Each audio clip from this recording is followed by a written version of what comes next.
ધોરણ 6 વિષય વિજ્ઞાન નવનીત પ્રકાશનમાં આપણે અત્યારે દેખવાનું છે ધોરણ 6 નું વિજ્ઞાન વિષયનું પ્રકરણ 8 પ્રકાશ પડછાયા અને પરાવર્તન અને તેમાં આજે આપણે દેખીશું વૈજ્ઞાનિક કારણો આપી સમજાવો. તો કે ચંદ્ર પ્રકાશ આપે છે પરંતુ તે પ્રકાશનું ઉદ્ગમ સ્થાન ગણાતો નથી, એટલે કે તે પ્રકાશનો ખરેખર સ્ત્રોત ગણાતો નથી. તો આ સમજાવો.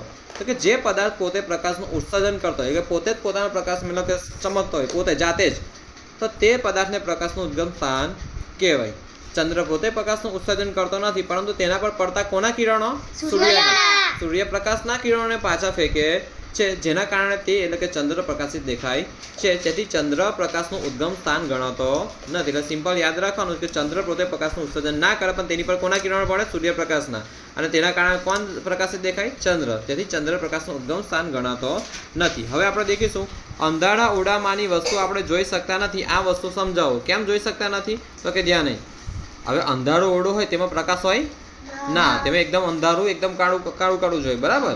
તો દેખો વસ્તુ પર કોઈ પણ આપણે વસ્તુ દેખવા માટે તેની પર શું પડવું જરૂરી છે? પ્રકાશ, હે ને? તમે કોઈની પર લાઇટ મારો, જેમ કે આપણે પેલા ચોર આવેલા ખબર છે અહીંયા આગળ, ત્યારે આપણે બેટરી મારતા ત્યારે આપણને ખબર પડે ત્યાં કોઈ ઊભું છે, પણ બેટરી ના જ મારે કોઈ ખબર પડે આપણને ના, એટલે પ્રકાશ જરૂરી છે. ચાલો, વસ્તુ પર પડતો પ્રકાશ પાછો ફેંકાય આપણી આંખમાં પ્રવેશે, એટલે આપણી આંખમાં પ્રવેશે.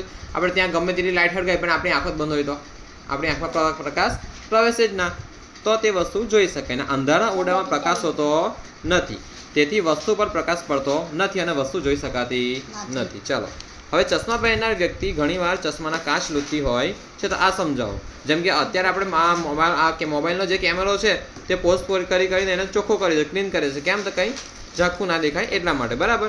ચાલો, ચશ્મા પહેરનાર વ્યક્તિ ઘણીવાર ચશ્માના કાચ લૂંટતી હોય છે, તો કે ચશ્માના કાચ પર ધૂળના રજકણો ચોટે. શું ચોટે? ધૂળના રજકણો. કાચ અર્ધપારદર્શક બને છે. અર્ધપારદર્શક એટલે દેખાય પણ ચોખ્ખું દેખાય નહીં, જેથી સ્પષ્ટ જોઈ શકાતું નથી. ચશ્માના કાચ લૂછવાથી ધૂળના રજકણો દૂર થાય છે અને કાચ પારદર્શક બનવાથી સ્પષ્ટ જોઈ શકાય છે. હે ને? પેલા ધૂળના રજકણો દૂર થઈ જાય અને દૂર થઈને કાચ પારદર્શક બને છે, અને પારદર્શક બને તેમાંથી પ્રકાશ સિમ્પલ સરળ રીતે પસાર થાય ને આપણને વસ્તુ સ્પષ્ટ જોઈ શકાય છે. તો આ કારણે ચશ્મા પહેરનાર વ્યક્તિ ઘણીવાર ચશ્માના કાચ લૂંટતી હોય છે. હવે અહીં ધ્યાન. ચાલો દેખો અહીં આગળ. હવે આપણે દેખીશું તફાવત. તો તફાવત પછી દેખીએ. ચાલો.